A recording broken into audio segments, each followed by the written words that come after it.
Terima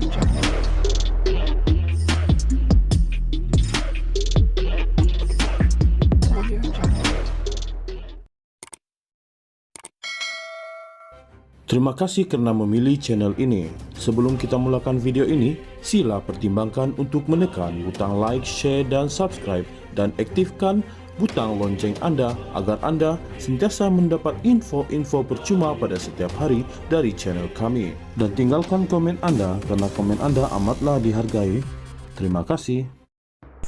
Tamrin Abdul Ghaffar, anak bekas timbalan Perdana Menteri, akan disoal siasat polis Selasa depan berhubung catatan blognya yang meramalkan penguasaan DAP terhadap politik Malaysia pada masa hadapan. Tamrin dijadwal memberikan keterangannya kepada polis pada 16 April jam 10.30 pagi, kata Peguam Tamrin Rafiq Rashid Ali kepada Free Malaysia Today. Tamrin merupakan anak kepada Allahyarham Abdul Ghaffar Baba. Dalam catatan blog Tamrin bertarik 4 April, dia berkata semua orang Melayu dan raja-raja Melayu mesti sedar bahawa malapetaka akan menimpa mereka jika DAP mengambil alih. Hantaran Tamrin bertajuk 10 tahun lagi DAP akan jadi tuan itu menyatakan DAP mempunyai blok terbesar ahli parlimen dalam kerajaan persekutuan hari ini dengan 42 kerusi. Bolehkah kita bayangkan 22% DAP menguasai 70% bangsa Melayu di tanah Melayu ini? Soalnya pun begitu, tidak jelas dari mana dia mendapat angka 22% itu. Semalam, bekas Menteri Undang-Undang Zaid Ibrahim berkata, dia telah menelepon Tamrin untuk tidak terlalu keras pada catatan di blognya itu.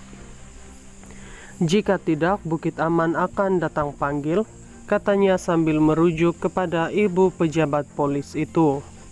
Bagaimanapun, amarannya terlambat karena Tamrin memaklumkan dia telah pun dipanggil oleh Bukit Aman. Namun Zaid mengecam tindakan polis itu, berkata dia terkejut polis akan memanggil seseorang berdasarkan ramalan. Dia melahirkan rasa ingin tahu siapa yang membuat laporan polis terhadap Tamrin berhubung perkara itu.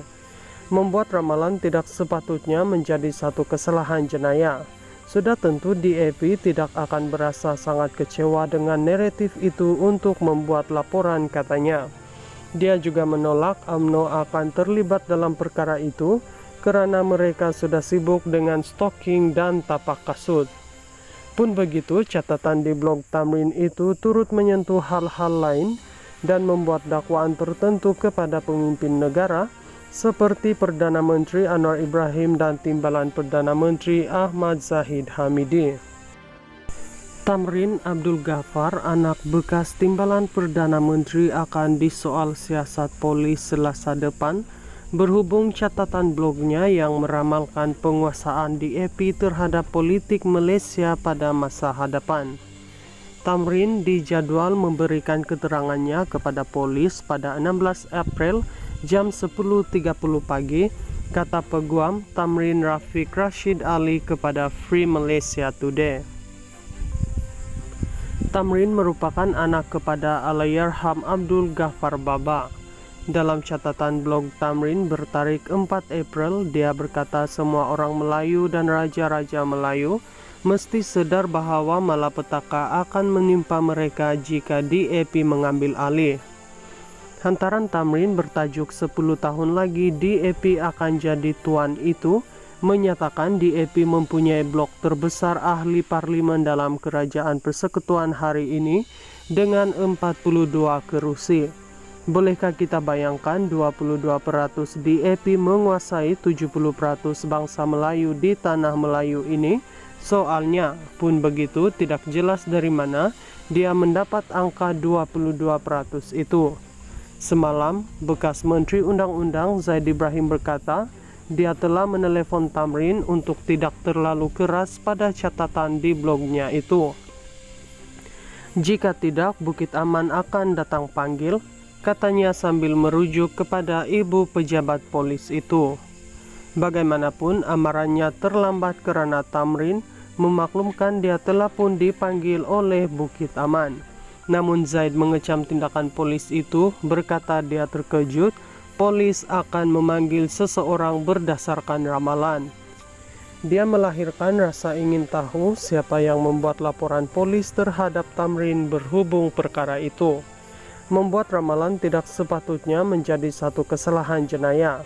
Sudah tentu DAP tidak akan berasa sangat kecewa dengan naratif itu untuk membuat laporan, katanya. Dia juga menolak UMNO akan terlibat dalam perkara itu karena mereka sudah sibuk dengan stalking dan tapak kasut.